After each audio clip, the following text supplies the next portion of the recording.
안녕하십니까, 정의태입니다. 줄도산의 줄파산, 정부는 어디에? 이 주제로 말씀을 드리겠습니다. 지금 한국 경제가 아주 심각한 정황에 빠져 있습니다. 네, 그래서 지금 윤 대통령 입장에서는 이자 장사에 대해서 질타를 하고 은행 거는 부들부들 상생 카드를 꺼냈다, 더 팩트에서 전하고 있는데요. 근데 이 중요한 거는 미국이 급격한 금리 인상을 전개할 때 미국은 당연히 경기 침체를 예상을 하고 많은 나라들을 반강제적으로 미국에다가 공장을 지어라.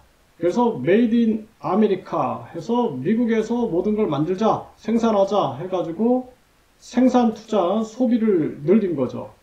그렇게 해가지고 미국의 생산, 소비, 투자를 통해서 고용을 늘렸어요. 그래서 그걸 대비한 겁니다. 아주 교묘한 잔머리를 쓴 건데, 한국은 삼성현대, LG, SK, 바이오생명과학 미국에 투자한다, 난리 법석을 떠들었죠. 그래서 윤 대통령이 취임하고 바이든이 와서 삼성으로 달려간 것은 삼성의 기술과 더불어서 미국의 지금 술책, 그 술책을 이루기 위한 작전이었던 거죠.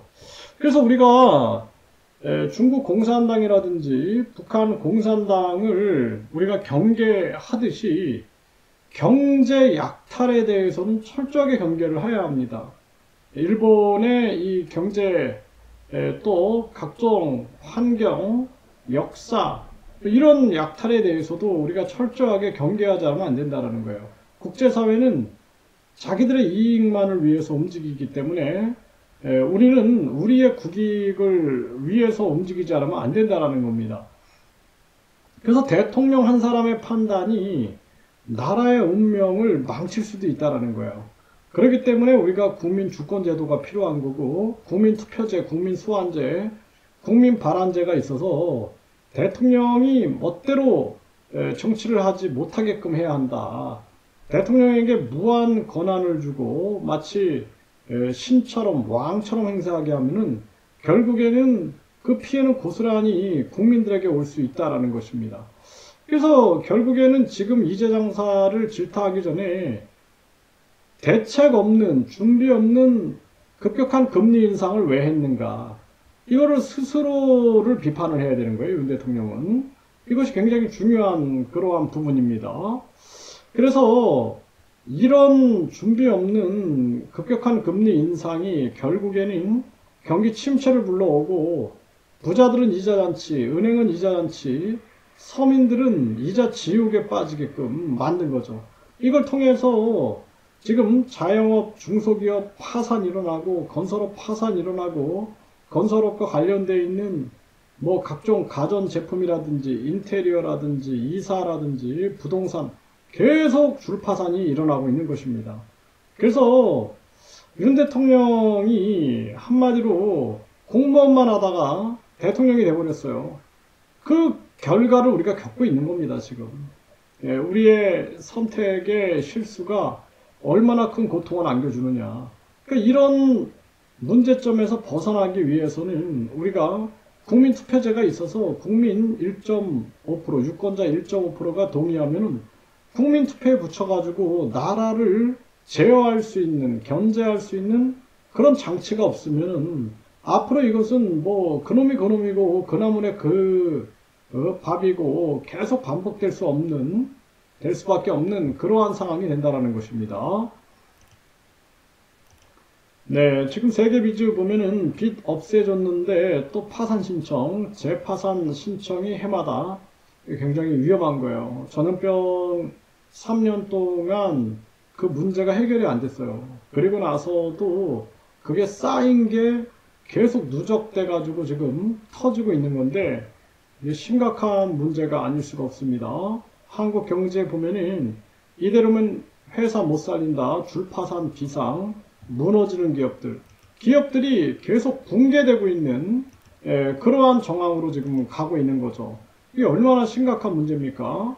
지금 미국 중앙일보에 보면 미국은 기준금리 정점론 확산, 초과 긴축된 경기 침체 올 수도 미국은 자기들 이익 이제 다 빨아먹은 거죠. 전쟁 특수 누리고 그리고 급격한 금리 인상 통해서 강달러 만들고 킹달러 만들고 갓달러 만들고 자기들의 이익 다 취한 거예요. 전쟁 지금 우크라이나 러시아 전쟁 통해서 전쟁 특수 누리고 또 이스라엘 팔레스타인 전쟁 통해서 또 전쟁 특수 누리게 되고 자기들 이익을 극대화시키고 있는 그러한 모습이죠. 심각한 문제입니다. 한국 경제 보면은 1년 내내 경기 침체 성장률 1%였대에 그칠 거다.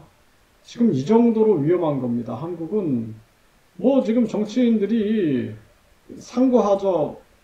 네, 이 상저하고 그러죠. 그래서 상반기에는 좀 경제가 낮지만 이 하반기에는 올라갈 거다라고 하지만 사실상 1년 내내 지금 침체가 이어지고 있는 그러한 정황이죠. 정말 심각한 문제고 자영업자 대출은 천조 시대 고물가 고금리 경기 침체 비명. 지금 이 자영업자 가계 대출 이런 얘기를 많이 하는데 결국에는 이 고물가 고금리 그리고 이자 내느냐고 또 빚을 내는 거예요. 이게 악순환이 되고 있는 겁니다. 여기에다가 경기 침체까지 완전히 비명을 지르게 되는 거죠. 고물가 고금리 고환율 그랬는데 결국에는 고물가 고금리가 경기 침체를 불러온 거죠.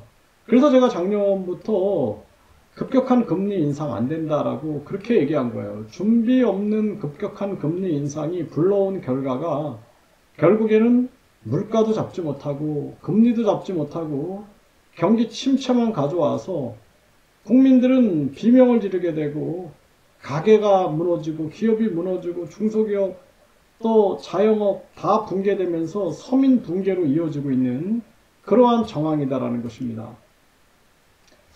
지금 유시스 보면은 올해 종합건설사가 453곳이 폐업됐다.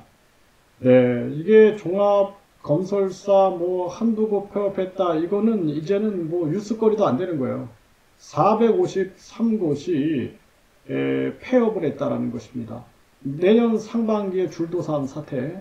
이렇게 되면은 이 건설 경기가 죽게 되면서 각종 이 연결되어 있는 하급 업체들 다 무너지게 되고 또 관련 업체, 이 건설과 관련된 업체, 가전업체, 이사, 인테리어, 그리고 인테리어라든지 가전제품, 이건 전자로 또 연결이 되어 있는 거죠. 다 같이 무너지는 길로 가고 있는 거죠. 이렇게 되면은 그동안 참 은행은 이자 잔치하고 그리고 돈 있는 자들은 하늘에서 돈이 떨어지고 서민들은 절망과 고통 속에서 신음하게 되고 그 결과 나타난 것은 이거밖에 없다라는 것입니다. 아무것도 잡지 못하고 고통만 안겨준 거죠. 이게 윤 대통령이 원하는 바였는가? 이것이 이재명 대표가 원하는 바였는가? 정치권은 계속해서 자기들이 권력 다툼만 하고 경제와 민생을 외면한 결과 나라는 이렇게 망가진 겁니다. 그래서 제가 작년부터 목이 터지라고 외쳤는데 먹히질 않는 거죠. 그 속에서 끊임없이 생각한 게 국민 주권 정치 아니면 안 된다. 그래서 대만처럼 유권자 1.5%가 동의하면 국민 투표에 붙이고 그리고 국민들이 국민 발안을 통해서 법을 만들고 수정하고 폐지할 수 있어야 되고 그리고 국민들이 대통령도 국회의원도 소환해서 탄핵할 수 있는 그런 시대를 열지 않으면 대한민국은 미래가 없다.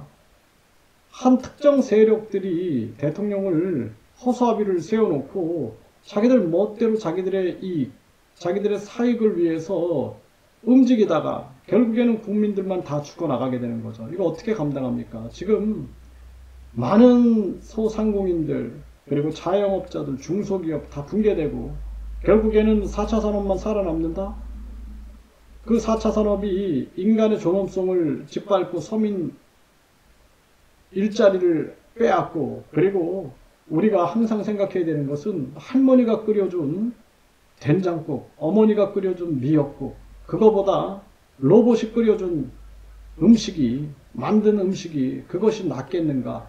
우리는 깊이 있게 생각을 해야 한다는 거예요.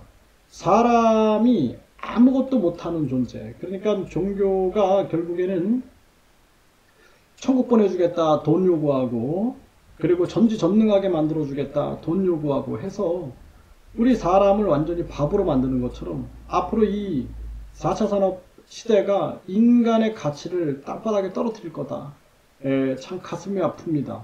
그래서 우리는 4차 산업의 신격화에 놀아나면 안 돼요. 우리가 스스로 요리를 하고, 그리고 청소를 하고, 그리고 우리가 이 인간애를 느끼면서 인간이 직접 배달도 하고 서로 마주보고 이러한 것이 얼마나 소중한 가치가 있는가라는 것을 우리가 깨달아야 된다. 4차 산업이 인간과 함께 더불어 행복한 길로 가지 않고 오직 또 급격한 금리 인상처럼 극단적인 빈부격차를 만들고 있는 자들만 배불리고 가난한 자들은 길바닥에 노숙하게 만든다면 이 또한 하나의 참사, 4차 산업 참사가 될 거다. 저는 그렇게 경고합니다.